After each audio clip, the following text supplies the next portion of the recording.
Mary Arlan breaking the curse by Will Salisbury McCrath. Chapter 1. No, Commander Jonathan Whitclay said flatly. What do you mean, no? I snapped in response.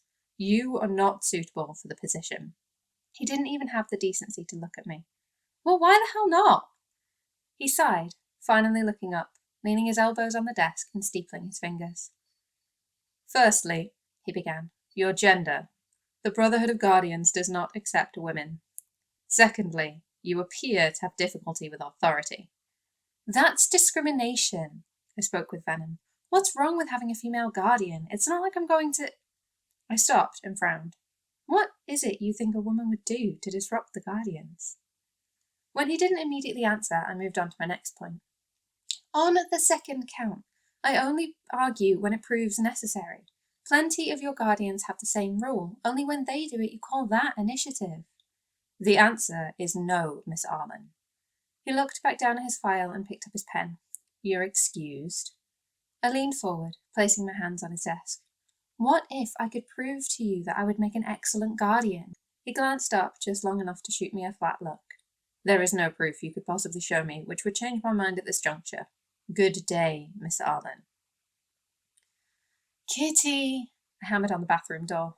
Instead of a response, there came a whisper and a giggle, followed almost instantly by a hushed moan. I grimaced and rubbed my face, heading for the kitchen instead.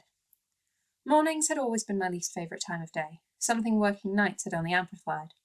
Combine both of those with Kitty's insistence on hooking up with his new boyfriend in our shared and only bathroom, and my irritability knew no bounds, especially since I had lessons to get to. Was I grumpy enough to turn on the hot tap and ruin Kitty's morning? No, probably not. It wasn't fair to turn Kitty's day bad, just because mine was predestined to be so. I pulled some juice out of the enchanted cool cupboard. I took it and a protein bar back to my room, glancing at the bathroom door as I went. I knew too well what Kitty was doing in there. He'd known Gregorio Valencia for 4 weeks, and they'd been at it like bunnies ever since. Kitty and I weren't exactly friends, so I wasn't particularly comfortable with the idea of talking to him about how difficult his boyfriend's constant presence was for me. Kitty and I hardly knew anything about each other. He'd been looking for a flatmate, I'd been looking for a flat. I didn't ask many questions, and Kitty mostly kept to himself in his own room, or at least he had, until Valencia had come along. I sighed as I touched the charm left to me by my foster father, Arlan. He'd died exactly 3 years ago. I didn't want to tell Kitty about it, even if I could have. After all, Kitty was intelligent and would definitely ask about me adopting Arlan as a surname, and that was a question I didn't have an answer prepared for. I didn't tend to lie, but I wasn't prepared to give an honest answer either.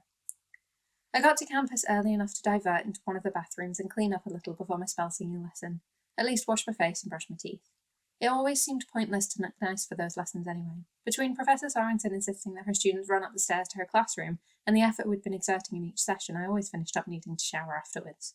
Sorensen's classroom was at the very top of Tower 4, utilising the entire floor space as a combined office and classroom. She had nominally separated the two with a wall of crystals that acted as a ward, so that even if something went wrong in the lesson, her office would still be intact. Sometimes I wondered if she made her students run up the stairs in an aim to move to a classroom closer to the ground.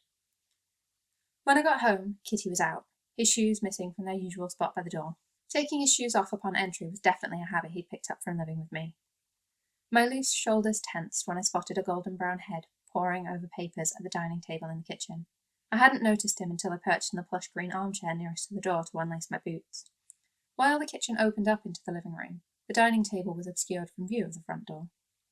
Valencia didn't look up as I squeaked something that might have been a greeting and retreated to my room. He was nice enough. I trusted that Kitty wouldn't be dating him otherwise.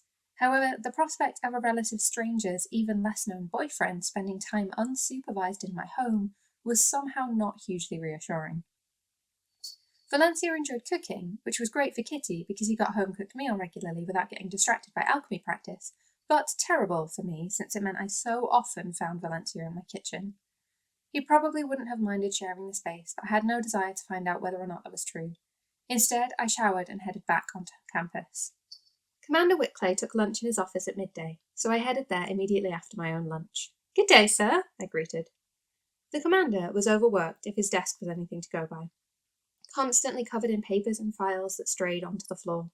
Presumably, the mismatched chairs dotted around the room and the brown leather sofa shoved onto one window had once served another purpose.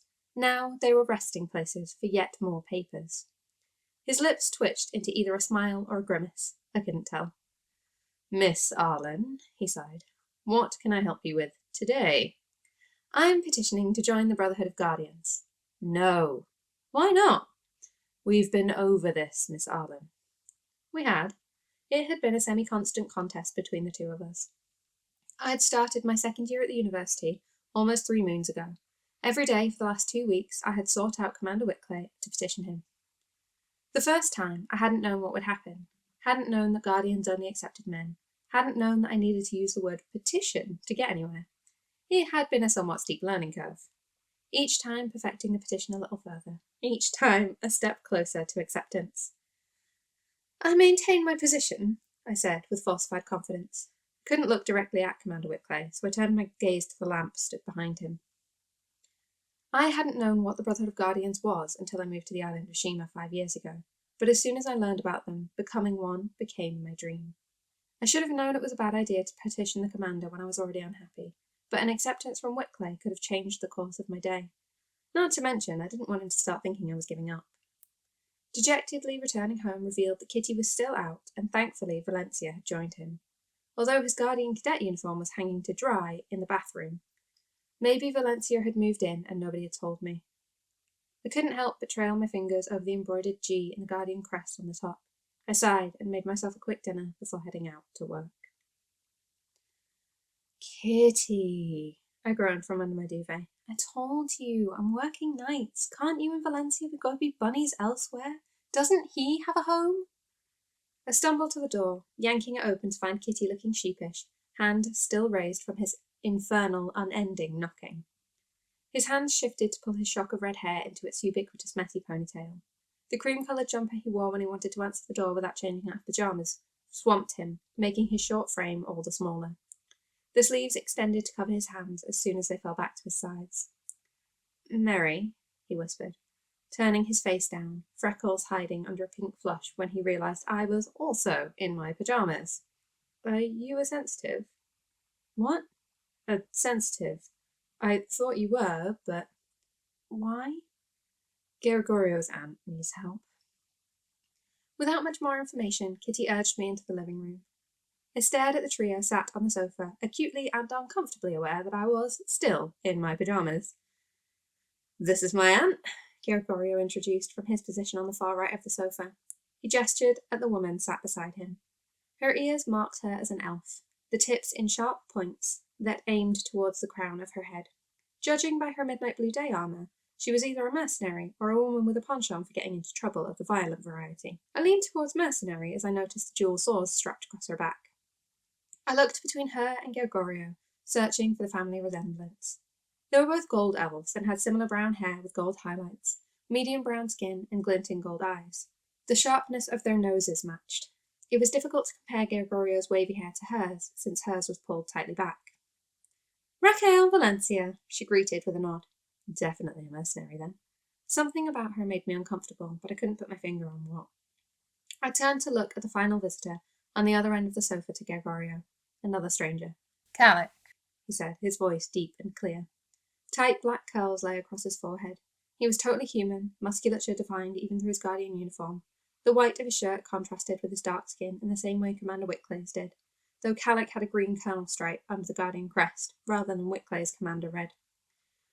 A mercenary partnering with a Guardian was not something I'd seen before. "We need a sensitive," Calic continued. "Are you equipped?" "Why do you need one?" I hedged. "There is a specific object that can only be found by a sensitive," Raquel stated. "What object?" "That is strictly need to know," Calic interrupted. I shrugged. "I don't think I've ever investigated whether or not I'm a sensitive. I don't even really know what it means." "May we test?" "What's the test?" "You tell me what colour this crystal is." He pulled the crystal out of his pocket.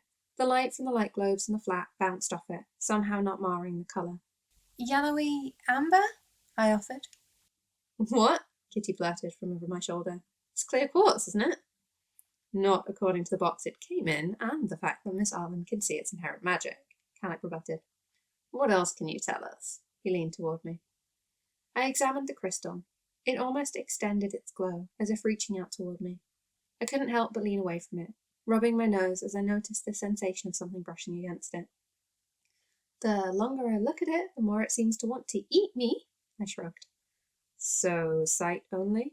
No, I screwed up my nose with the need to sneeze. Feeling, too. Can you put that away yet?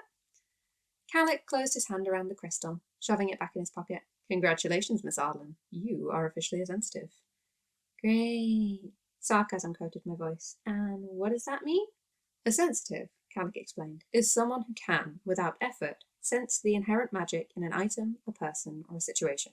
Where I, for example, would have to cast a spell to sense magical residue, a sensitive would sense it in some way, sight, smell, taste, and so on. I frowned, shifting from foot to foot, as I thought about whether that sounded like me. The hum that hovered over Sorensen's classroom, the crackle of newly lifted wards when I passed closed businesses on my way home at night, the citrus smell of the shields on the stage at Johto's Bar and Club. Even my assessment of Raquel Valencia had included a feeling of wrongness that I still couldn't place. It also means you can find the amulet with the power we require. Our latest lead places it inside one of the embassies on Shima, Calic finished. Embassies.